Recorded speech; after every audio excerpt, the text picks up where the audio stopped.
Hola, pertenecemos a la Universidad Técnica Manabí de la Facultad de Ciencias de Salud de la carrera de Medicina. Vamos a hablar acerca de una actualización médica sobre la glomerulonefritis, en justificación a un proyecto de fin de ciclo de la Cátedra de Urología que es impartida por el doctor Marcelo Daza. Quien la habla, la estudiante es Carla Calderero y más adelante mi compañero Ernesto Cañarte. La glomerulonefritis. A manera de introducción podemos decir que esta es una nefropatía de una enfermedad renal en la cual el glomérulo es una o la principal estructura que se afecta.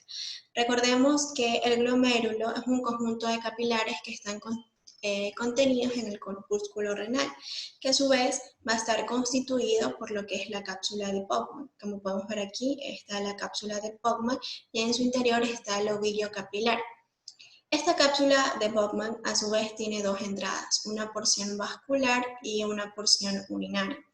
La porción vascular es donde penetra las arteriolas aferentes y por donde emergen las arteriolas eferentes, y la porción vascular que se comunica a su vez con los túbulos contorneados distal, como podemos ver aquí. Por otra parte, aquí tenemos también la arteriola eferente y la arteriola aferente. Por otra parte, la parte interna del capilar, de los capilares del glomérulo, están constituidos por una membrana basal, que están revestidas en su parte interna por endotelio y en su parte externa por los podocitos. Aquí podemos ver a los podocitos y al endotelio. Los podocitos son células que no tienen la capacidad de división y que su principal función es la de la filtración del plasma sanguíneo. Por otra parte, entre los pies de los podocitos hay un espacio que se lo conoce como el diafragma de hendidura y a su vez va a delimitar a los que son el mensaje capilar y a las células mensagiales. Las células mensagiales también tienen una función muy importante, ya que este regula el filtrado del plasma sanguíneo. Aquí podemos ver las células mensagiales y las matrices mensagiales. Bueno, también es importante recordar que en la capa vascular del glomérulo se encuentra el aparato yuxtaglomerular, cuya función es la de conservar el sodio y controlar la presión arterial. La función principal de los capilares del glomérulo es que éste permite el paso de grandes o enormes contenidos del filtrado plasmático, que más adelante se va a formar lo que es la orina, sin dejar que pasen elementos celulares como los leucocitos, proteínas o hematuria.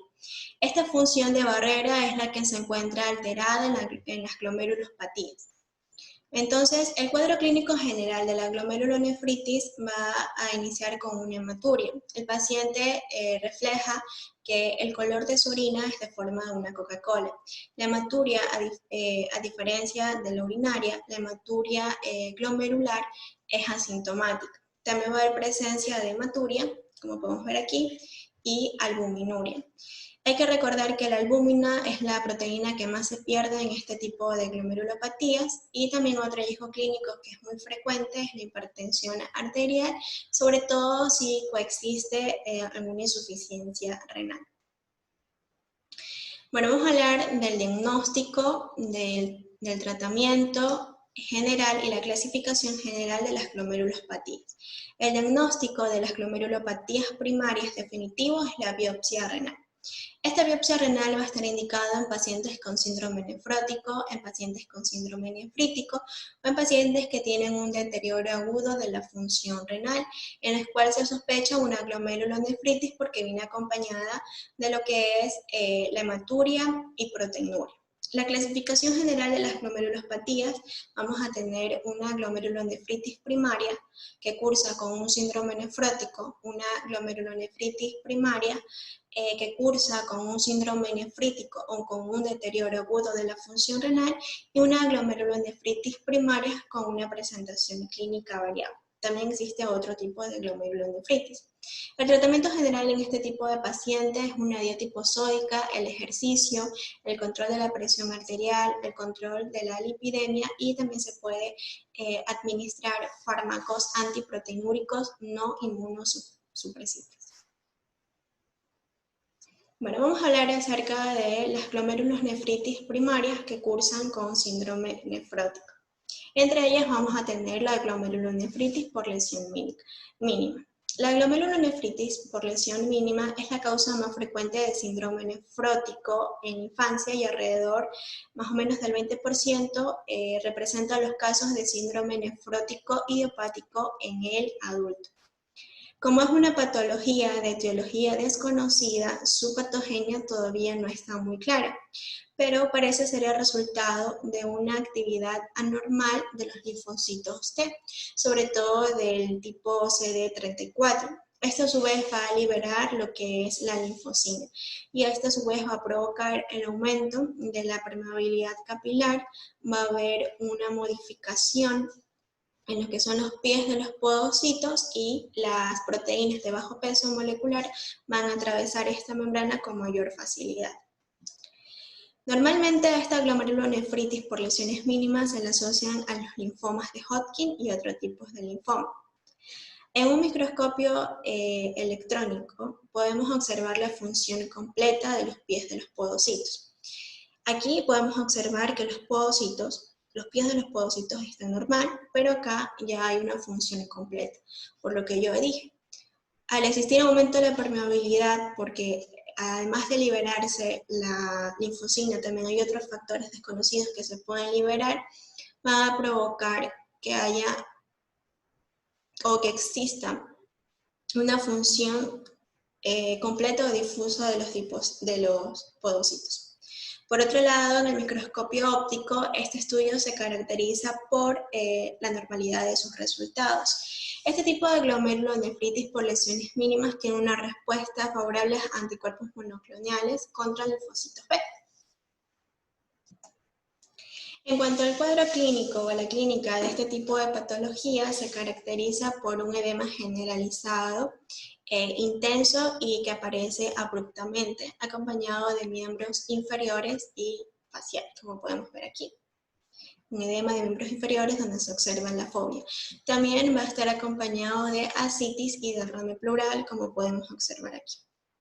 También se puede presentar proteinurias mayores a 3.5 gramos días, hipoproteinemia, que es constante, la hipoalbuminemia, también puede haber una hiperlipidemia y una hipertensión arterial. En cuanto al tratamiento y el pronóstico, el tratamiento de lesión van a ser los glucocorticoides, pero lo podemos dividir en cuanto a adultos y a niños. En adultos se puede administrar 1 miligramo por kilogramo peso día, máximo 80 miligramos día, o 2 miligramos kilogramo de peso, pero días alternos. Y en niños se administra 60 miligramos por día.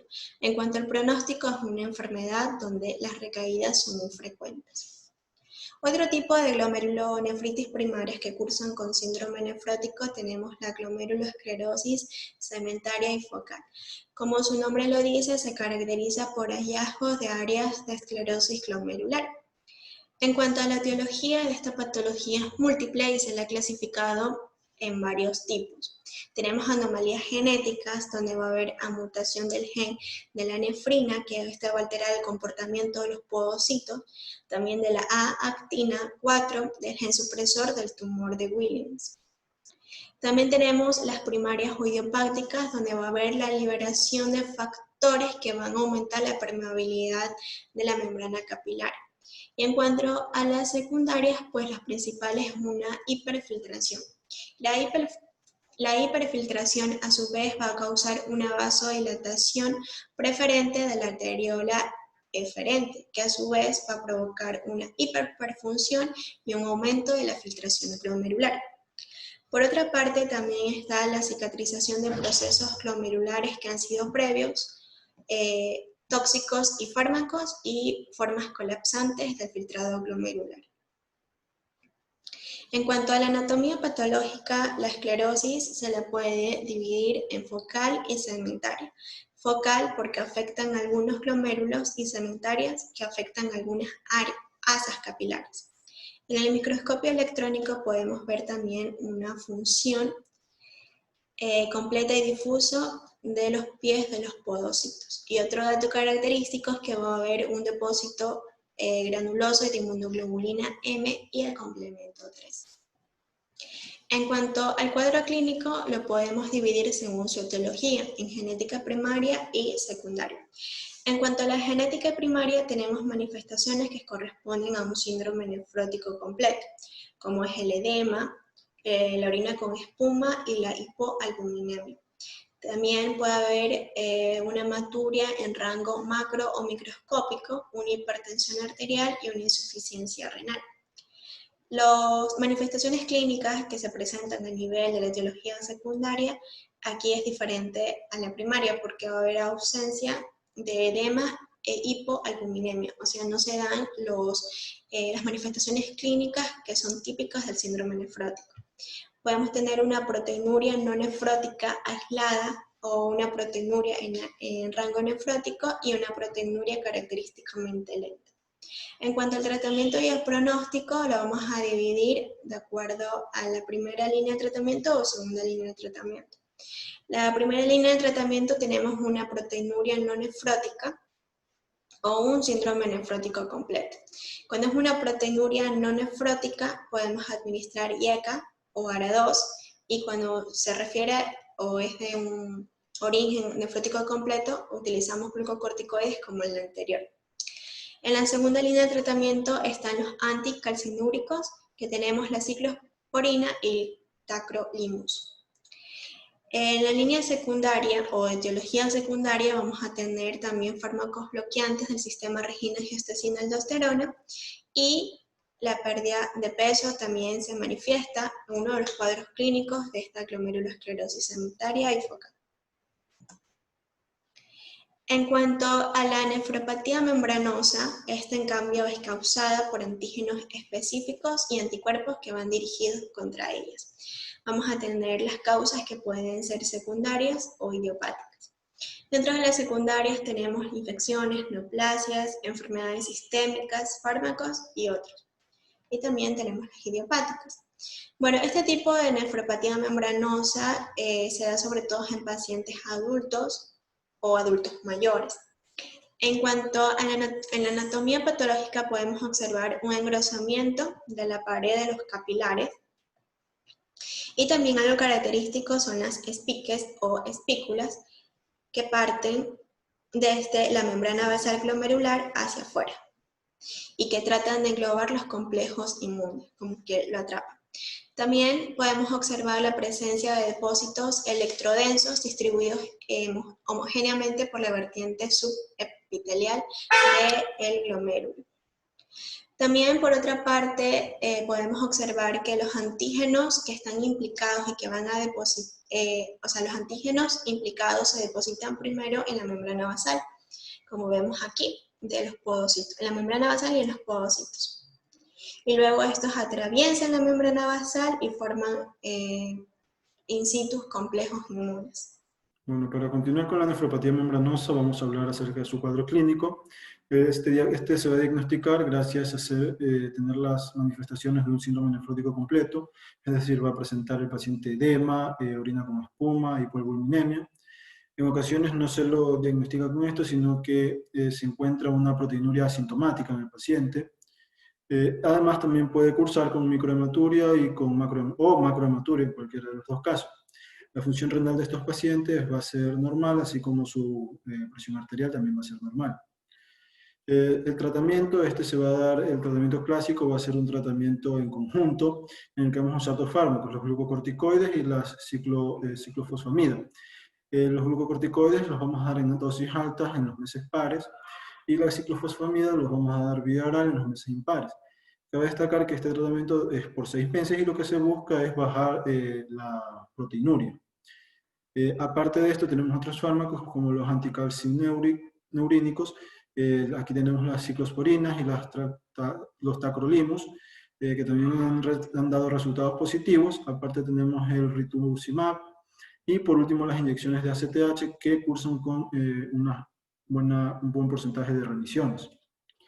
La nefropatía IgA, bueno, estas van a ser parte del grupo de las glomerulonefritis primarias con presentación clínica variable. Esta va a ser la glomerulonefritis primaria más frecuente en la población humana y va a ser una causa muy frecuente de hematuria en los pacientes. Además va a ser propia más que todo de pacientes jóvenes y adultos, no tanto de personas mayores. Bueno, la etiopatogenia, esta se va a dar una lesión renal producto de que en el mesangio glomerular va a haber un depósito de agregados o complejos inmunes circulantes, principalmente que van a contener IgA1, pero no IgA2. Esto va a causar una hiperactividad del sistema de complemento con la posterior repercusión a nivel clínico e histológico, ocasionado por el depósito de estos inmunocomplejos. La anatomía patológica aquí se va a caracterizar en primer lugar porque en el microscopio óptico y eléctrico vamos a encontrar depósitos aislados predominantes de IgA en el mesangio glomerular. Como podemos ver también en el mesangio glomerular vamos a tener que se encuentra un poco aumentado de tamaño, o sea la matriz mesangial aumenta, y aquí vamos a ver los pequeños depósitos de IgA. Aparte también tenemos, gracias a la biopsia renal, podemos hacer una inmunofluorescencia. Vamos a encontrar depósitos mesangiales de IgA acompañados de C3, como podemos ver aquí.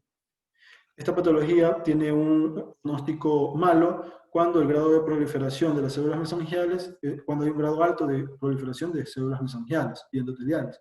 También cuando hay la presencia de lesiones concomitantes de glomerulosclerosis y cuando el grado de fibrosis túbulo intersticial es alto también. Siguiendo con el cuadro clínico, la principal característica de estos pacientes van a ser la presencia de una hematuria macroscópica, siendo que también puede haber una hematuria microscópica. Aparte de esto tenemos el fallo renal, el fracaso renal, y se caracteriza por tener hipertensión y en algunos casos hipertensión maligna con la característica el ojo rojo y un edema en el nivel de la córnea. Bueno, también se caracteriza por la insuficiencia renal. Aquí vamos a tener que hay algunos criterios para determinar si esta va a tener un curso clínico benigno o no. Por ejemplo, cuando hay una hematuria macroscópica o microscópica, las dos juntas, y no hay una proteinuria progresiva, esto va a ser un curso clínico benigno. Otro que podemos, bueno, aquí en estos pacientes lo que más tenemos que tener en cuenta va a ser la proteinuria, ya que de esta va a depender la supervivencia renal. Entonces, en los pacientes que tienen una proteinuria menor a 0,5 o hasta menor a 1, el riñón se va a recuperar, va a seguir su curso y se va a recuperar normalmente. En casos de pacientes con una proteinuria ya entre 1 a 3 gramos por día, en estos pacientes sí está un poco más complicado y hay un 50% de probabilidad de que el riñón se recupere cuando el paciente tiene 15 años más o menos. Por último, en la proteinuria más de 3 gramos por día, estos pacientes son un poco más complicados y lo que aquí va a pasar es que en apenas un 30% hay una recuperación renal. El tratamiento y pronóstico, aquí vamos a tener fármacos como los IECA y los ARA2. Estos fármacos se van a dar teniendo en cuenta las necesidades y la presión arterial del paciente. Esto se va a asociar con los glucocorticoides durante 6 meses, asimismo, en dosis altas. El objetivo de estos tratamientos, como de todos los otros también, es que haya una correcta reducción de la proteinuria por debajo de niveles de 0,5 a 1. Esto se hace para que la supervivencia renal sea garantizada. Bueno, para continuar vamos a tener las glomerulonefritis primarias con presentación clínica variable. Aquí vamos a tener la glomerulonefritis membranoproliferativa. Bueno, esta va a ser una afección muy poco frecuente, principalmente en países desarrollados, ya que gracias al control de ciertas infecciones bacterianas se ha logrado disminuir su incidencia. En países en vías de desarrollo es un poco más común. La etiología se da por diferentes enfermedades infecciosas, pero una de las principales va a ser el virus de la hepatitis C. La etiopatogenia, bueno, esto aquí va a tener que se van a presentar de depósitos que va a tener una predominancia o van a ser absolutos de C3, o también puede ser cuando hay depósitos de C3 junto a depósitos de inmunoglobulinas, ya sea IgG, IgA o IgM. Bueno, en el primer caso, lo que va a pasar es que son anomalías del sistema de complemento con una hiperactividad desregulada de la vía alternativa del mismo. En el segundo caso, estos van a ser depósitos de inmunocomplejos que van a activar secundariamente al complemento, pero en ambos casos va a desembocar en la misma patología. La anatomía patológica, como podemos ver aquí, va a haber una intensa proliferación de células y de la matriz mesangial también, como podemos ver, hay un aumento de la matriz que no es normal. Podemos ver aquí el tamaño. Esto va a ser también en la inmunofluorescencia, por otro lado, se van a ver depósitos subendoteliales, aunque en las glomerulonefritis membranoproliferativas, mediante por complemento, se observan además depósitos subendoteliales e intramembranosos, como podemos ver en esta otra de aquí. Depósitos, vemos que hay un mayor color, un color más fuerte, más intenso. Bueno, las glomerulonefritis primarias que se presentan con síndrome de deterioro de la función renal, aquí vamos a tener a la glomerulonefritis aguda postinfecciosa. Es una patología asimismo que se da previo a una infección, puede ser generalmente del sistema respiratorio o incluso del sistema o de la piel. Aquí la más común va a ser la que se da por la infección del virus Streptococcus pyogenes, que le denominamos glomerulonefritis aguda post-estreptocócica, que ya creo que hemos escuchado algunos. Como podemos ver aquí, está el Streptococcus pyogenes, que va a infectar primero una infección de vías respiratorias. Posterior a esto va a provocar todos los síntomas que son ya propiamente nefrológicos. Esto cursa con un síndrome nefrítico en el que la mayoría de los casos y que tiende a la recuperación espontánea, no siempre es necesario el uso de tratamiento, más que todo, como vamos a ver más adelante, se van a usar tratamientos sintomáticos, más que todo. En la anatomía patológica podemos ver una proliferación endocapilar difusa acompañada de infiltración leucocitaria, que vemos la proliferación endocapilar. Por aquí vemos como muchos puntitos, estas son la infiltración leucocitaria. Asimismo, en la inmunofluorescencia vamos a ver depósitos granulares de IgG y C3 en las paredes capilares. Vamos a ver aquí. Bueno, el cuadro clínico se va a caracterizar a sí mismo, como muchas de las otras glomerulonefritis, por ser un cuadro característico de una nefropatía, de un síndrome nefrótico completo, es decir, que va a tener edema, orina con espuma, hipogluminemia. Aparte de esto, también va a presentar hematuria macroscópica e hipertensión. El diagnóstico definitivo se da por biopsia renal, pero no es indicado, por ejemplo, en niños que ya tengan una sintomatología que lleve a pensar en este cuadro. Dicen que teóricamente cualquier agente infeccioso, cualquier microorganismo puede ocasionar una de estas glomerulonefritis. Bueno, en su pronóstico y tratamiento vamos a tener que es más común en niños y adolescentes, y en estos va a tener un curso más benigno, o sea, los niños van a tener un pronóstico bueno, no van a sufrir consecuencias. Pero en pacientes ya mayores, adultos, ya van a tener un poco más o sea, va a ser un poco menos favorable el pronóstico. El tratamiento, como ya decíamos anteriormente, es un tratamiento sintomático, va a tratar solo los síntomas, y aquí lo que vamos a tener principalmente es controlar una dieta, mantener una dieta controlada, una dieta sin sal, mantener un control de líquidos y tratar la hipertensión. Todo esto asociado a un tratamiento específico para la infección, pues si no causamos la base, no vamos a poder terminar con esta patología. Dentro de este grupo también tenemos las glomerulonefritis rápidamente progresivas, como su nombre mismo lo dice, van a ser una progresión rápida. El cuadro clínico va a caracterizarse por una insuficiencia renal rápidamente progresiva, lo que puede llegar a ser muy peligroso. Aparte tenemos hematuria macroscópica y una proteinuria general no nefrótica, sí. Aquí esta va a tener una clasificación, se va a clasificar en tipo 1, 2 y 3, siendo que el tipo 1 va a ser causado por anticuerpos antimembrana basal glomerular, el tipo 2 va a ser provocado por depósitos de complejos inmunes, y el tipo 3 va a constituir el grupo más frecuente de estas y se considera una forma exclusivamente renal de vasculitis necrosante sistemática del vaso pequeño. Dentro del diagnóstico podemos ver que se usa la inmunofluorescencia, como podemos ver aquí, tenemos los depósitos de complejos inmunes dentro del glomérulo. Por último, otras glomerulonefritis, aquí tenemos algunas.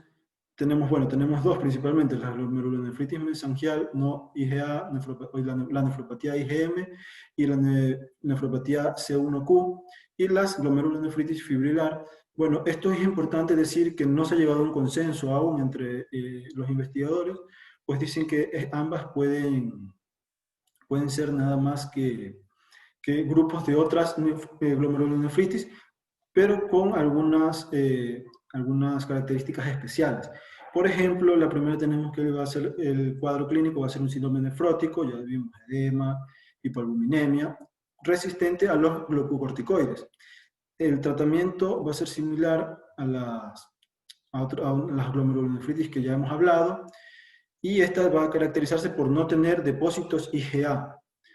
En otras ocasiones, el hallazgo predominante en la inmunofluorescencia van a ser depósitos relativamente intensos y predominantes de IgG y de C1Q, no de IgA.